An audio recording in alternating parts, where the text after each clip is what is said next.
Hey guys, thanks for tuning in. I'm actually really excited to bring you today's video, and I will be sharing the newest knife from Reate Knives, the company out of China, and that is the Reate Hills.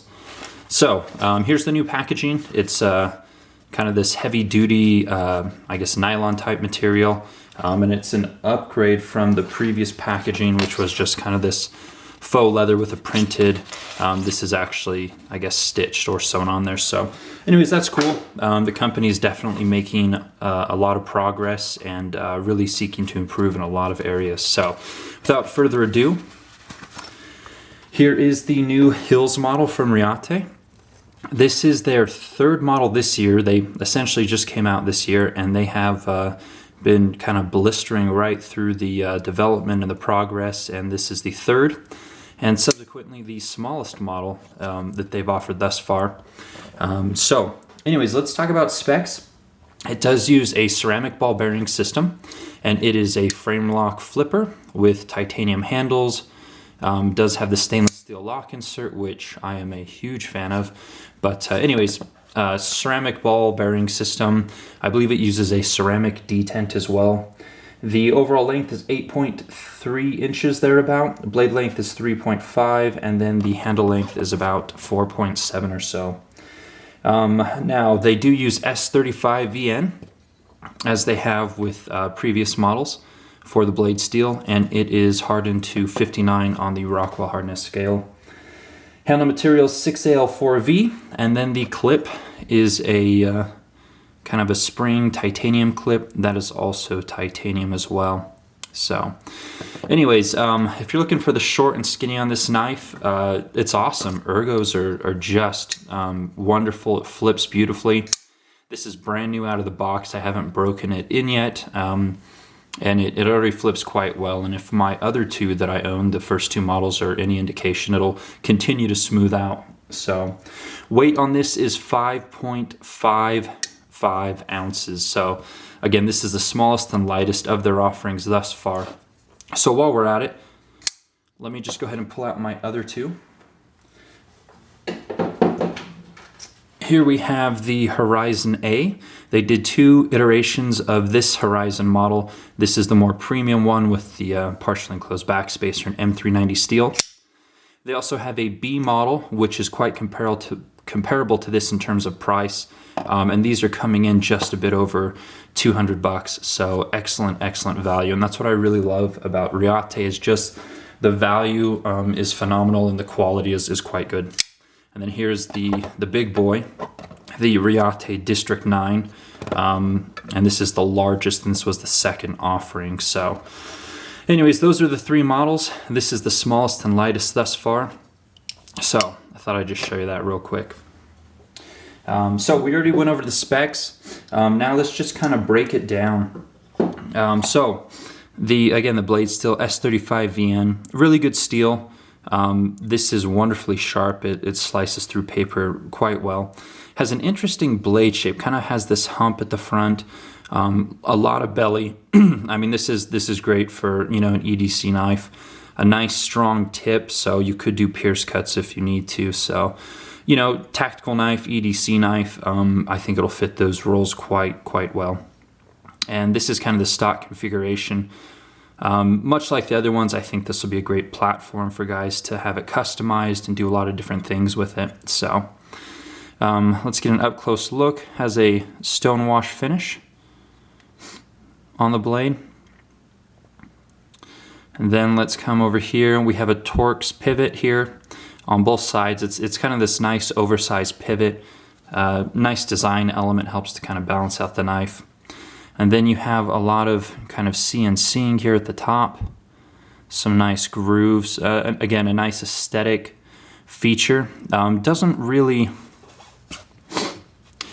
do anything as far as traction goes, not up here, but it looks good. Otherwise it would be kind of bland if those weren't there. So I like that.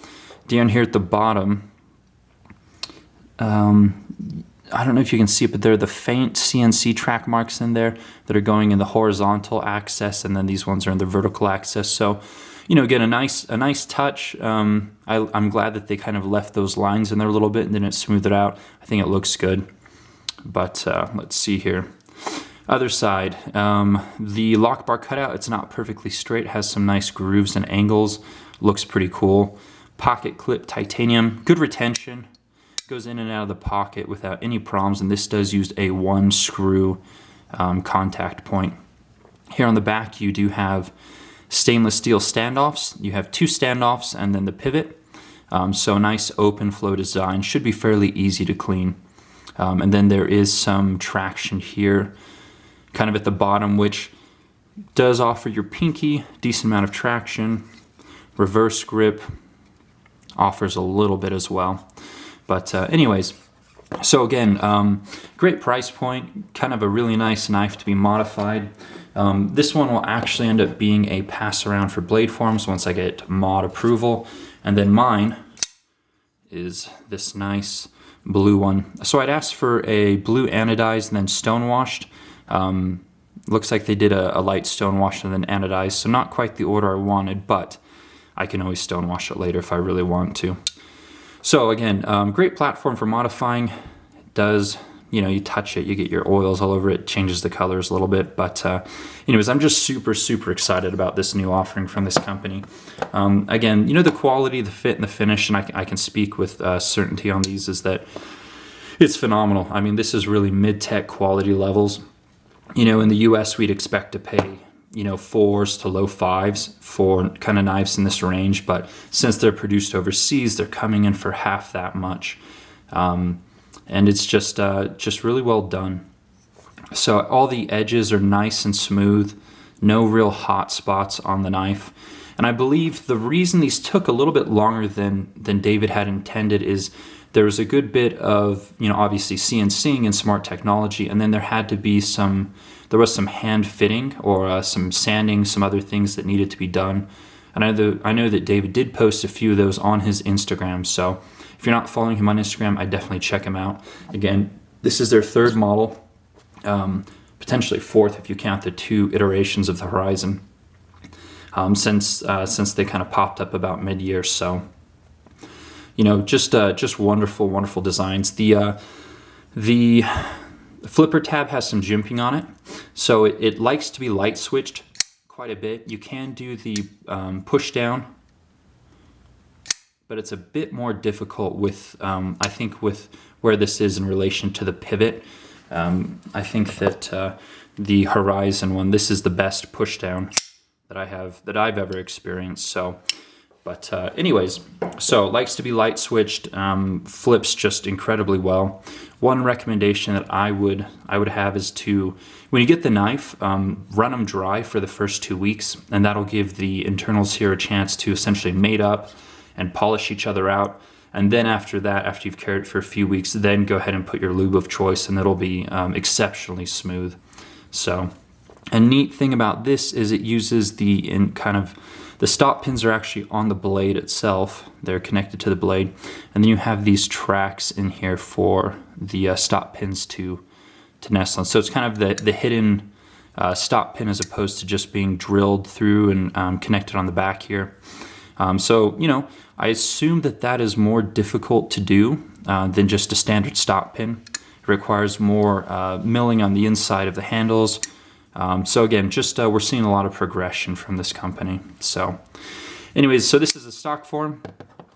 David did mention that kind of later on he'll be doing you know, more colored ones, more anodizing, some nice touches. And as we just saw, he just made a very special one for Jim Skelton that has, you know, he's starting to do some like Timascus pivot collars and other things. So, you know, he's doing a lot of cool things, you know, really pushing the envelope with the price point on these. But I think this is an exceptional buy. So I'm really excited to be carrying this one. I've been looking forward to this one since I heard of its, or I saw pictures essentially of the handles being milled out and cut out a couple months ago.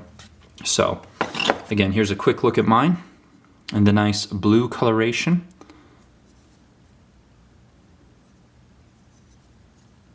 And nice contrast with those stainless steel standoffs. Just looks really good, really good. So anyways, comments, questions, I think that about covers it. I mean, there's yeah, it's just, you know, take a look at my other Reate videos if you're looking for more information.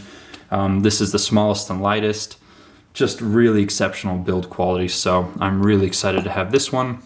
And if you are a Blade Forums member and you have a paid membership and you've been a member for I think 6 months, I don't remember what the criteria is, you can look forward to getting on this pass around for this particular one here.